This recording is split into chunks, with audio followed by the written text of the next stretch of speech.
Special show में बात बीजापुर के नक्सली हमले की। बीजापुर नक्सली हमले के बाद सीआरपीएफ का एक जवान लापता है। ये जवान जम्मू कश्मीर का रहने वाला है और सीआरपीएफ के कोबरा कमांडो राकेश्वर सिंह मनहास का अभी तक कोई पता नहीं चल पाया है। लेकिन नक्सलियों ने दावा किया है कि जवान उनके कब्जे में है।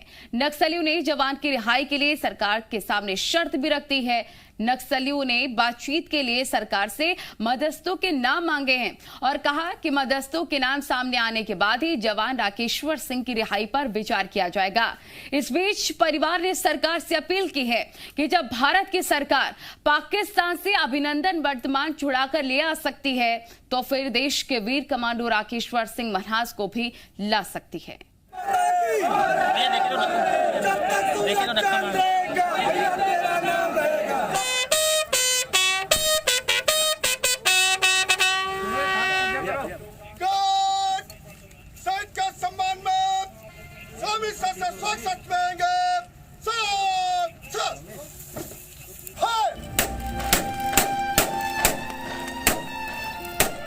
उत्तर प्रदेश के अयोध्या में सरयू के किनारे कोबरा कमांडो राजकुमार यादव को आखिरी विदाई दी गई।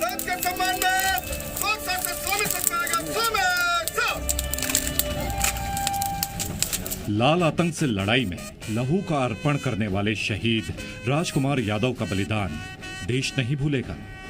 लेकिन देश इसी शहीद राजकुमार यादव के दूसरे साथी कोबरा कमांडो राकेश्वर सिंह की सुरक्षित वापसी का इंतजार भी कर रहा है।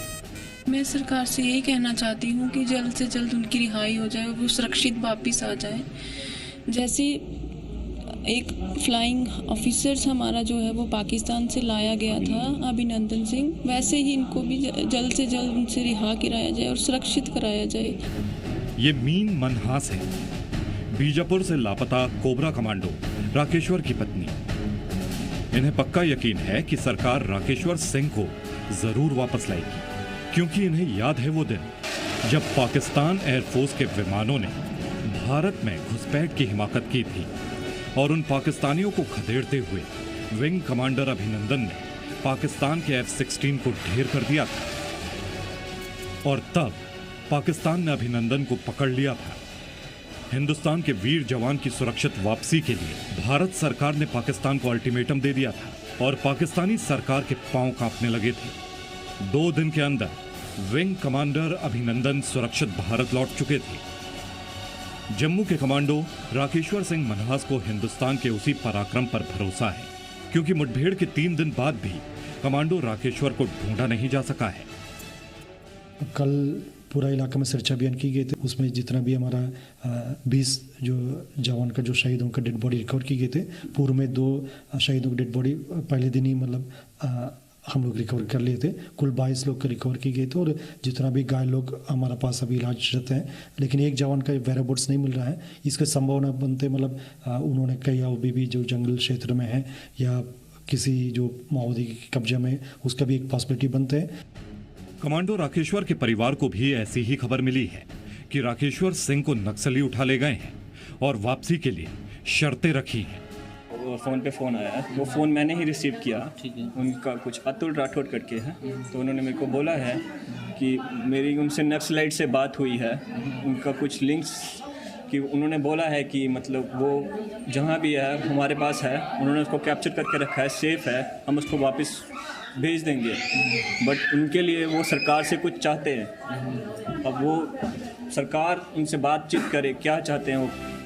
हालांकि सरकार या सुरक्षा बलों की तरफ से अभी तक ना तो इस बात की पुष्टि की गई है कि राकेश्वर सिंह को नक्सली ही ले गए हैं और ना ही नक्सलियों से किसी नेगोशिएशन की खबर आई है। जम्मू से राजू केरनी के साथ ब्यूरो रिपोर्ट, जी मीडिया।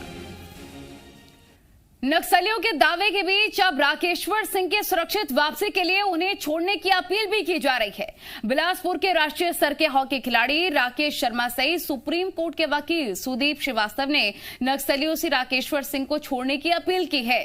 वहीं पर सामाजिक कार्यकर्ता आनंद कश्यप ने नक्सलियों को पत्र लिखकर कहा है कि अगर जवानों से सहानुभूति है तो राकेश्वर सिंह को तुरंत छोड़ दो। खुद नक्सली ये कहते रहे हैं कि जो जवान हैं उनसे उनकी कोई दुश्मनी नहीं है, वो सर्वहारा वर्ग से आते हैं, गरीबों के घर से आते हैं कोई अमीर आदमी का लड़का पुलिस जवान और सेना CRPF जवान नहीं बनता। तो ऐसे आदमी को अगवा करके रखने के बजाय उसको तुरंत रिहा किया जाना चाहिए। मैं अपील करूंगा कि अगर वो अपने सर्वहारा वर्ग के बयान पर और अपनी नीति पर कायम है तो उस जवान को तुरंत रिहा करें। यही सच्चा जो हमारे देश में जो लोकतंत्र मजबूत हुआ, राष्ट्रीय आंदोलन, ये उसका संदेश है। इसलिए नक्सलियों से या जो भी इस तरह की हरकतें करते हैं हिंसा की, उनसे सबसे अपील है कि आप मानवीय संदर्भों में सोचिए, पूरे समाज के बारे में सोचिए, हिंसा का रास्ता त्यागिए और संवेदनाएं दिखाइए और राकेश्वर सिंह मनहास को रिहा करिए। जो जम्मू कश्मीर का नौजवान है उसे तत्काल रिहा करें और नक्सली इस डेवलपमेंट को, छत्तीसगढ़ के डेवलपमेंट को, हर जिले के बस्तर के डेवलपमेंट को जो स्वीकार करें। मैं इस बात से अत्यधिक दुखित हूं कि आज बीजापुर, दंतेवाड़ा मकबरों का, नौजवान साथियों का, मरघटों का शहर होते जा रहा है, जो आने वाली पीढ़ी इनको माफ़ नहीं करेगी। ये नौजवान की शहादत खाली नहीं जाएगी। कायरानापन है, नक्सली कान खोल के सुन ले और वेपन छोड़े, एक ही रास्ता है। राकेश्वर सिंह के परिजनों का दावा है कि वो नक्सलियों के कब्जे में है और उन्होंने पीएम मोदी से राकेश्वर सिंह की सुरक्षित वापसी की गुहार भी लगाई है। हालांकि अब तक सुरक्षा बलों ने राकेश्वर सिंह के नक्सलियों के कब्जे में होने की पुष्टि नहीं की है।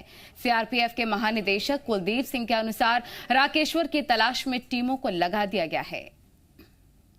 एक लड़का जो राकेश्वर सिंह मनहस है वो अभी मिसिंग है और ऐसा कुछ जगहों पर ऐसी खबरें चल रही हैं कि वो शायद नक्सल्स के कब्जे में है, लेकिन हम लोगों को अभी तक इसका कोई कंफर्मेशन नहीं मिला है। इंटरसेप्ट्स वगैरह में उड़ती उड़ती खबरें हैं कि कोई उनसे बात कर रहा है कि हाँ उसको रखो, हम उससे बात करेंगे। अब ये कंफर्म उसी के बारे में बात कर रहे हैं, किसी और के बारे में बात कर रहे हैं। हम लोग उसके लिए ऑपरेशन भी प्लान कर रहे हैं और कुछ और कोशिश कर रहे हैं जिससे ये वेरीफाई हो सके कि वो वही बात कर रहे हैं या कुछ और बातें कर रहे हैं। अब बात बीजापुर नक्सल हमले के मास्टरमाइंड हिडमा के बारे में। ये वही हिडमा है जो कि 22 वीर शहीद जवानों के परिवार वालों का गुनहगार है। हिडमा के बारे में कहा जाता है कि उसे पिछले कई सालों से किसी ने देखा नहीं है, लेकिन बीजापुर में नक्सलियों से मुठभेड़ के दौरान एक जवान की नजर उस पर जरूर पड़ी थी। ये वही जवान है जो कि पहले हिडमा के साथ नक्सल संगठन में शामिल था, लेकिन अब मुख्य धारा में लौटकर सुरक्षा बल का हिस्सा है। बीजापुर में नक्सली से हुई मुठभेड़ में DRG का जवान विजय मंडावी भी शामिल था और विजय पहले नक्सली थे जो कि बाद में मुख्य धारा में लौट आए और DRG ज्वाइन की है। विजय मंडावी ने मुठभेड़ का आंखों देखा हाल बताया और चौंकाने वाला खुलासा भी किया है। विजय ने बताया कि उन्होंने तडेम में हुई मुठभेड़ के दौरान खूंखार नक्सली कमांडर हिडमा को सुरक्षा बलों के खिलाफ लड़ते देखा था।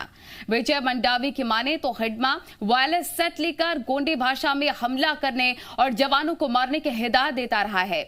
जवान के मुताबिक सामान्य कद काठी का हिडमा ने गोल टोपी लगाकर वर्दी में पूरे ऑपरेशन को लीड किया है। दिन पहले तर्रे में एक बड़ा मुठभेड़ हुआ था। मुठभेड़ में करीब 22 जवान वहां पर शहीद हुए थे, साथ ही 31 से ज़्यादा जो जवान हैं वो घायल हुए थे, जिनको जिला हॉस्पिटल लाया गया। हम हॉस्पिटल के उसी वार्ड में हैं जहां वो सारे जो जवान हैं, घायल जवान, उनको रखा गया है। यहाँ पे उनका इलाज यहाँ पे किया जा रहा है, इलाज वहाँ पे चल रहा है। बहुत सारे जो जवान हैं उनको हेड इंजरी लगी है। साथ ही एक जवान है जो उस मुठभेड़ में शामिल थे, उन्होंने उस मुठभेड़ को बहुत करीब से देखा और उनके पैरों के पास UBGL और जो HE हैंड ग्रेनेड है वो फेंका गया था, लेकिन खुशकिस्मत थे वो जवान कि वो फटा नहीं और बड़ा नुकसान उनको नहीं हो पाया। साथ ही आपको बता दूं वो जवान गोरना मनकेली के रहने वाले हैं, जो अति नक्सल प्रभावित इलाका है और उनके पकड़ वाला इलाका है। 2016 में वो वहाँ से छोड़कर मुख्यधारा में लौट आए थे, सरेंडर करके लौट आए थे और आज वो DRG का सदस्य हैं। आइए हम बात करने की कोशिश करते हैं। आपका नाम क्या है भैया? विजय कुमार मंडावी। कब आपने सरेंडर किया था और कौन से पोस्ट में उधर नक्सलियों के साथ रहते समय थे आप? मैं पहले 11 नंबर प्लाटो में था, राहुल नागेश था। अच्छा, आप उस मुठभेड़ में थे, किस तरीके का मुठभेड़ था, क्या कुछ हुआ था? शुरुआत से वो सारी चीज़ बताइए। मैं बीच में था सर, पुन्नूर में, तिमापुर में, वहाँ से तिमापुर वाले 4 पे वालों के साथ मुठभेड़ हुआ था सर। एक जन खत्म हुआ, एक जन घायल हुआ था 4। ये परसों जो तर्रे में जो मुठभेड़ हुआ है टेकुलगुड़म में, उसके बारे में बताइए। उसमें हम लोग उधर से आ रहे थे ना साहब, जनकगुड़ा से आ रहा था समय दोनों टकरी से बीच में हम लोग उधर से आ रहे थे। आते समय हम लोग एम्बुस लगाए थे सर। आते समय हम लोग सोच रहे थे कि नक्सली आई बोल के हम लोग को नहीं मालूम था सर। हम लोग एम्बुस लगाए थे और सिविल में भी तो आ रहे थे। आते समय फिर इधर उधर से देखे, आने के बाद फिर उन लोग ज़्यादा शुरू कर दिए फायरिंग। उस भी एल और ऐसे ज़्यादा फेंके, उधर से फेंकते दौड़ते फिर हम लोग टकरी में चढ़ा दिए। होने के बाद ज़्यादा चारों तरफ से फेंक दिया सर। होते होते हम लोग को फिर गोली लगा। उसके बाद फिर इधर से फिर बहुत एक घंटा था। उसके बाद फिर वहाँ से पहाड़ी से उतरे तो लड़ने से लड़ेंगे, लेकिन मैदान में लड़ेंगे बोल के फिर मैदान में गए। ज़्यादा समय भी इधर उधर से लड़ते मैदान में गए। उन लोग भी दौड़ा के मारे, वहाँ बहुत फायरिंग हुआ। होते अपना जवान भी शहीद हो गए। अच्छा, आप लोग पहाड़ी के ऊपर आप लोग थे कि नक्सली ऊपर थे? क्या था वो बात? नहीं सर, वो पहाड़ी में हम लोग थे। उन लोग नक्सली चारों तरफ पहाड़ी से नीचे थे। हम लोग फिर पहाड़ी से फायरिंग करते नीचे उतरे थे मैदान में। नीचे मतलब वही नीचे उतरने के बाद फायरिंग हुआ। उधर उन लोग भी आगे में थे। उसके बाद लड़ते चढ़ते उसका फिर अपने वाले नीचे उतरने के बाद उन लोग भी नक्सली ऊपर पहाड़ी में चढ़ गए। चढ़ के फिर उधर से ज़्यादा फेंके, उस भी फायरिंग भी शुरू किया। ऐसा हो के अपने वाले साइड हो गए। क्या नक्सली किस चीज़ से वार कर रहे थे आप लोगों के ऊपर?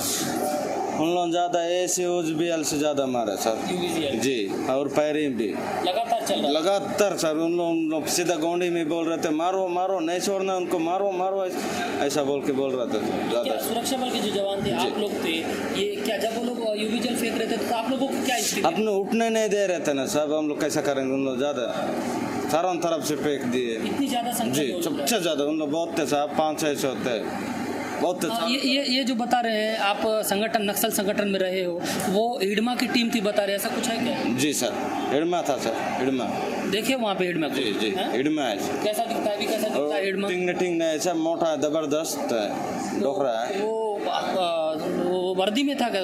हथियार लेके वर्दी है। क्या कर रहा था वो जवान? वो सीधा सट में बोल रहा था सर, दौड़ा के मारो, दौड़ा के मारो, आगे नहीं बढ़ो, एकदम इधर उधर से देखते मारो। अपना वालों को भी देखते मारना, उनको अपना आगे नहीं जाने नहीं देना तो मारो, बोल रहा है। अच्छा, आप कौन सी जगह में मौजूद थे? वो 3 जगह पे वहाँ पे मुठभेड़ हुई है। टेकुलगुड़म से थोड़ी पहले टेकुलगुड़म में, उसके बाद पहाड़ी के पास। आप कौन सी जगह में? वो पहाड़ी में फर्स्ट हुआ ना सर, वहाँ मेरे को गोली लगा है। उसके बाद फिर वो टेकरी से उतरने के बाद मैदान है, मैदान से फिर फायरिंग करते आगे गए। एक पारा था, वो पारा में भी था, वहाँ से उन लोग थे सर। वहाँ से फिर लड़ते फिर हम लोग पहाड़ी वो पारा को और दूसरा पारा था, वो पारे पहुँच गया। हमारा जवान लोग पीछे थे, उन लोग भी लड़ते पीछे आए, वहाँ भी शहीद हो गया। हम लोग फिर आगे वो तालाब है ना सब बड़ा वाला, वहाँ भी जाके बहुत गोली लगी। अच्छा, ज़्यादा जवान कैसे शहीद? लड़ते हुए या जो घायल जवान तो उनको लाते समय हुए, किस तरीके से ज़्यादा लोग शहीद? वो हम अपना वाले ना ज़्यादा, उन लोग 2 लोग वहाँ पहले से शहीद हो गए थे सर। अभी उठा के ले जाएंगे बोलने से हम लोग उठाने नहीं दे रहे थे ना सब। सर दौड़ा के बग के आए ना सब, पास में फायरिंग करते जी एकदम बग के आया। फिर नहीं होगा बोल के हम लोग फिर आगे गए। आगे होने के बाद अपना वालों को फिर बहुत लोगों को गोली भी लगे, एक दूसरा को बगते ऐसा करके फिर हम लोग वो पारा में पार हो गया। अपना वाला एक सेक्शन वाले पीछे थे, उन लोग वो पहाड़ी में से उतरने के बाद वो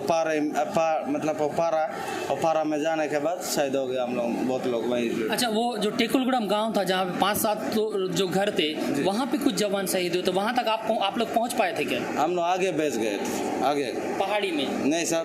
वो पहाड़ी से और दूसरा और एक पहाड़ आता, मतलब पारा था, वहाँ पे और एक नक्सली का डडबडी था वहीं पे। तो लगभग कितने नक्सली मरे होंगे या आप कितने को मारे होंगे कुछ आपको? वहाँ तो पूरा गांव वाले थे ना साहब, वो लोग गांव वाले सिविल वाले, वो मतलब गोली लगा वालों को उठा के लेके गए सब। गोली लगा मरा वालों को भी उठा के उन लोग भाग गए।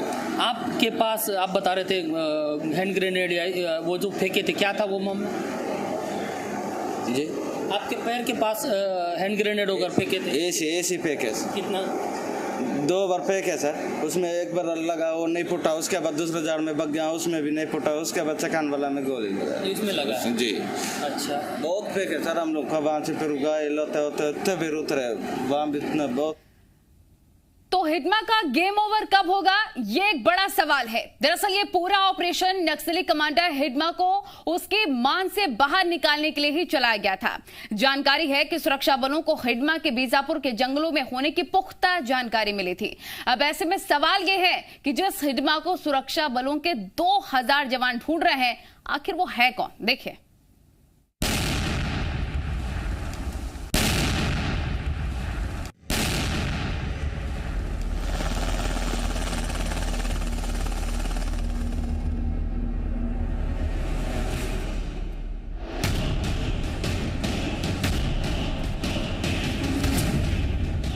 इस चेहरे को शायद ही पहचानते होंगे आप। यही है नक्सली कमांडर हिडमा। हिडमा की यह तस्वीर काफी पुरानी है। वर्ष 2016 में यह तस्वीर खुफिया एजेंसियों के हाथ लगी थी। अभी वो कैसा दिखता है कोई नहीं जानता, लेकिन इतना जरूर मालूम है कि हिडमा नक्सलियों की people's liberation guerrilla army battalion 1 का कमांडर है और 25 लाख का इनामी यही नक्सली कमांडर बीजापुर में शहीद वीर सपूतों का सबसे बड़ा गुनहगार भी है।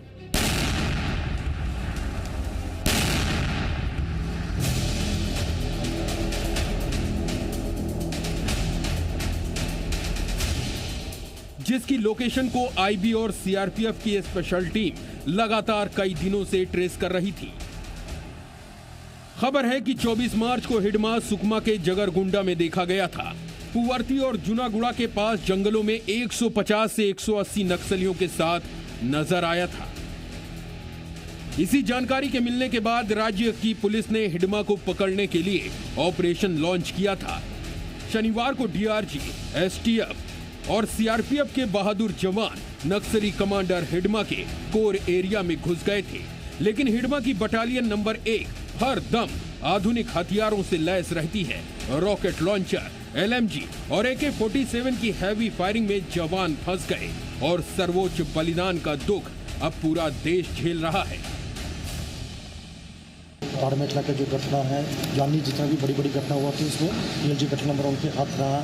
इसलिए हम लोग का ये निर्णय थे, मतलब इस क्षेत्र में जाना है और नक्सल संगठन के खिलाफ कार्रवाई करना है। उसी हिसाब से पूरा सूचना के आधार पर तैयारी के साथ गए थे। लेकिन तब मुठभेड़ हुई थे आमने सामने लड़ाई में, जो युद्ध में मतलब जो हमारा जवान बहादुरी से लड़ा है, इसके बावजूद भी हम लोग नुकसान हुआ।